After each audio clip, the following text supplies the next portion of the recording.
Tiba-tiba dikenal seperti contohnya, saya kasih contoh saja. Ada kisah seorang tabi'in,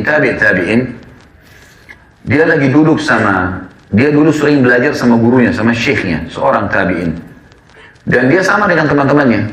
Seperti kalau antum atau kita atau saya juga hadir di dalam halaqah para ulama, misalnya kita hadir di dalam halaqah ulama, kita saling tahu, oh ini si fulan sering datang, si fulan sering datang gitu. Satu waktu teman-teman sekalian, setelah 10 tahun dalam halaqah gurunya, tiba-tiba saja, ya, karena sudah 10 tahun belajar, dia mempraktekkan ilmunya. Dia buka halaqah di masjid yang juga sama di tempat gurunya, tapi di waktu yang berbeda, misal beda hari, ya. Ternyata pengajian dia lebih ramai orang datang, membludak sekali, banyak orang datang dibandingkan dengan gurunya. Sampai teman-temannya sendiri hadir di majelisnya, karena luasnya ilmu yang dia sampaikan, gitu kan. Dan penampilannya berubah. Tadinya dia miskin, dalam 10 tahun jadi kaya raya. Kaya raya luar biasa. Sampai dia itu membiayai semua murid-murid yang belajar dengan dia, dibiayai orang pergi jihad, dibiayai segala macam hal. Ringkas cerita, salah satu temannya di majelis mengatakan, wahai Syekh, dipanggil Syekh, teman dekatnya, apa sebenarnya rahasianya? Apa yang kamu lakukan? Apa rahasianya sampai Allah memberikan kamu kelebihan ini? Sungguh kami tidak mungkin bisa menjangkau kelebihanmu ini. Tidak bisa kita ini, walaupun sudah sama-sama belajar 10 tahun, tapi kami nggak bisa. Kamu secara penampilan lebih kelihatan kaya, kelihatan lebih segar, kelihatan lebih tampan dari sebelumnya. Kemudian keturunannya banyak, gitu kan. Dia menikah dengan menjalankan sunnah Nabi SAW berpoligami. Kemudian juga dia, teman-teman sekalian, memiliki banyak kelebihan. Di antaranya majelisnya dia mengalahkan jumlah gurunya sendiri. Temannya tanya, apa rahasianya? Apa dia cerita teman-teman sekalian? Perhatikan. Dia mengatakan ini kisah nyata. Dia bilang, sekitar 10 tahun yang lalu, waktu kita masih belajar, satu waktu, pernah waktu kalian sudah bubar semua, maka saya duduk di majelis syekh kita. Lalu sementara saya lagi punya banyak pertanyaan yang saya ingin tanyakan, karena awal-awal belajar, tiba-tiba ada seorang laki-laki yang kelihatannya tampan, putih, badannya kekar. Kelihatannya orang ini ada juga bekas kekayaan, tanda kekayaan. Dari pakaiannya, dari penampilannya. Dia mendekati syekh kita, lalu dia berkata, Syekh, saya mau minta, waktu itu orang bilang imam, wahai imam, saya mau minta dari Anda jodoh buat anak perempuan saya. Jodoh buat anak perempuan saya. Maka saya minta Anda yang tunjuk. Kata syekhnya, balik ke arah saya, kamu menikah? Dia bilang, iya syekh. Karena memang dia belum menikah. Dan kata orang ini, saya melihat penampilannya orang ini, saya sudah bayangkan anaknya paling tidak seperti dia. Gitu. Karena orangnya tinggi, putih, gagah, berarti mungkin tidak akan jauh dari itu. Maka dia bilang, iya saya mau. Tiba-tiba ayah perempuan itu mengatakan, baik syekh, saya walinya, saya akan nikahkan sekarang. Panggil 2 saksi, suruh keluarin sesuatu dari kantongnya. Dia bilang, saya cuma punya mungkin sekitar 2-3 dirham. Saya keluarkan sebagai mahar. Kalimat akad tiba-tiba diucapkan. Udah selesai akad nikah. Spontan terjadi begitu. Kata mertuahnya sekarang, ikutlah sama saya ke rumah. Kata orang ini, saya ikut ke rumahnya. Rumahnya sangat besar, luas, kaya raya, kelihatan, mewah. Saya begitu bahagia membayangkan itu. Berarti saya akan tinggal di rumah semewah ini. Tadinya saya tinggal di sebuah rumah gubuk kecil. Orang miskin, gitu kan. Dia bilang, kemudian saya masuk ruang tamu dengan dipan-dipan yang empuk, ruangan yang wangi. Saya betul-betul pada saat itu berbunga-bunga. Gitu. Kemudian dia bilang, mertua saya mengatakan, tunggu sebentar, saya akan persiapkan istrimu. Lalu dia masuklah ke dalam, kemudian setelah beberapa saat dia keluar, dia mengatakan, ini ruanganmu, di bawah, istrimu ada di dalam. Apa yang dia bilang teman-teman? Waktu saya masuk ke dalam, dan saya menemui istri saya, demi Allah, di dalam diri istri saya itu, ada lebih dari 10 aib. 10 aib, yang 10 aib ini satu saja sudah cukup untuk saya tidak tinggal bersama dia.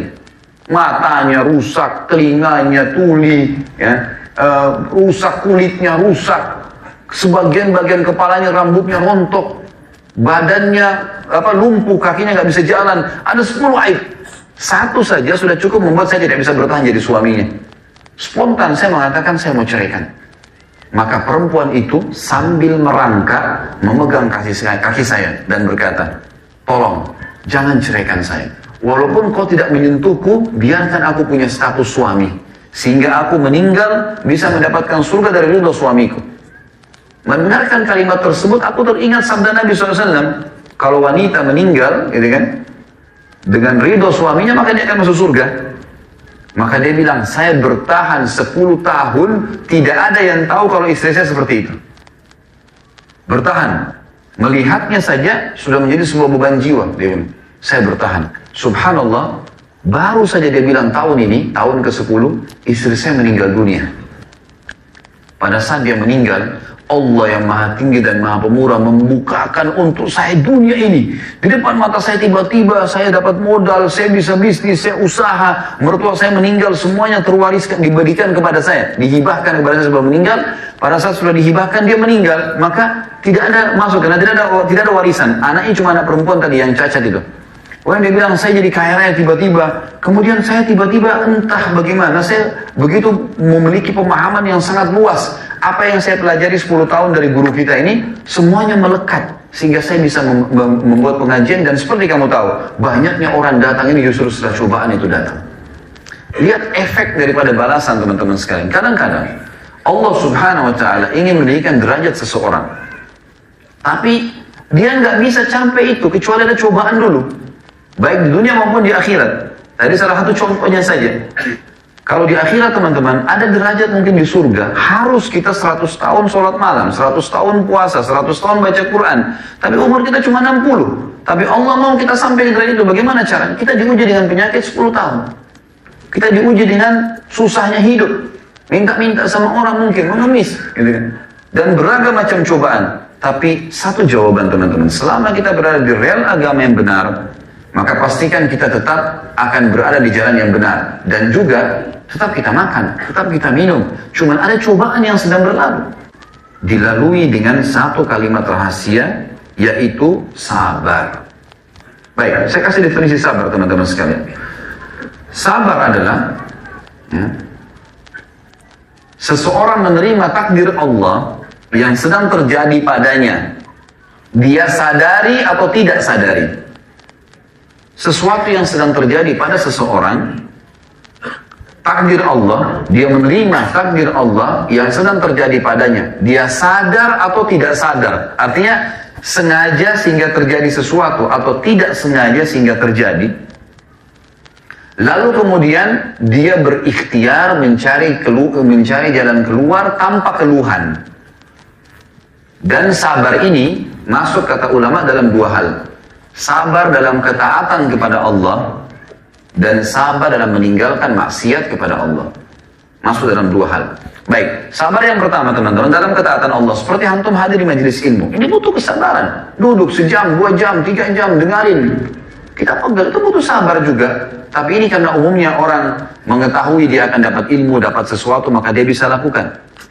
Ada sabar teman-teman sekalian yang masuknya ke dalam masalah, dan ini masuk dalam ketaatan Allah ini, masuk dalamnya adalah sabar kalau datang cobaan yang tadi, kayak penyakit, kayak cobaan dari pasangan hidup. Ya, kita tahu Nabi Nuh alaihissalam misalnya, cobaan berat adalah istrinya dan anaknya, nggak mau beriman. Nabi loh ini, 950 tahun mendakwai istrinya nggak mau masuk Islam, nggak mau menganut agama.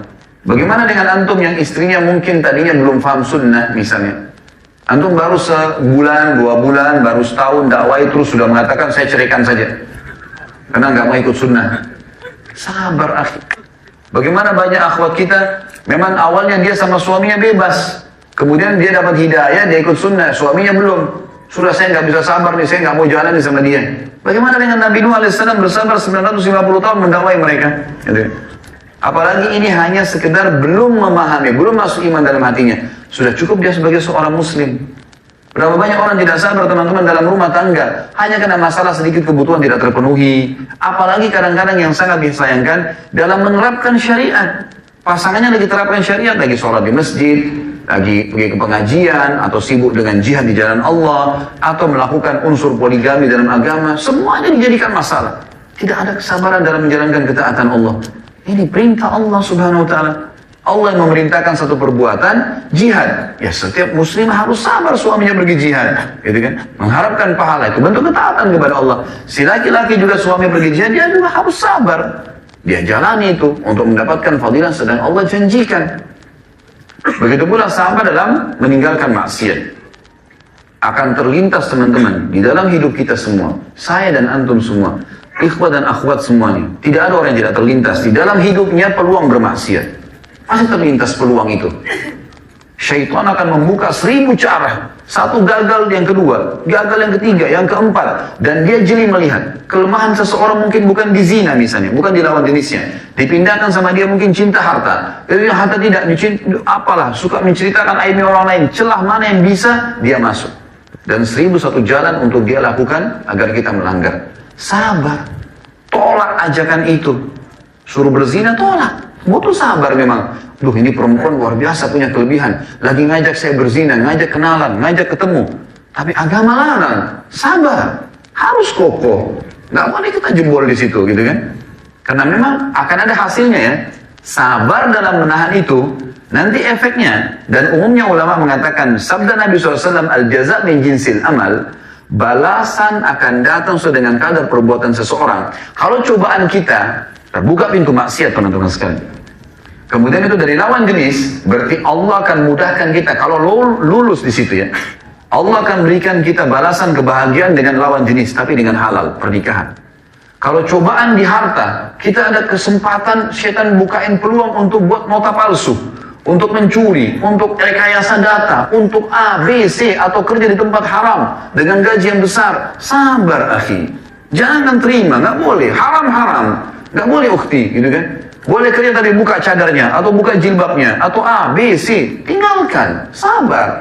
Ujung-ujungnya, yang kita sedang tinggalkan, kalau kita sabar terhadap harta, harta akan datang. Ini sudah jelas, janji Allah ini. Nggak mungkin salah. Kata Nabi SAW tadi, balasan akan datang sesuai dengan kadar perbuatan seseorang. Ini jelas sekali ini. Nggak mungkin salah. Wahyu nggak mungkin salah. Kita sabar dalam masalah apapun, responnya akan datang sesuatu yang mirip tapi dalam masalah halal. Sabar. Dan kalau antum sabar teman-teman sekalian dalam meninggalkan maksiat sampai titik klimaksnya, semua punya ajal.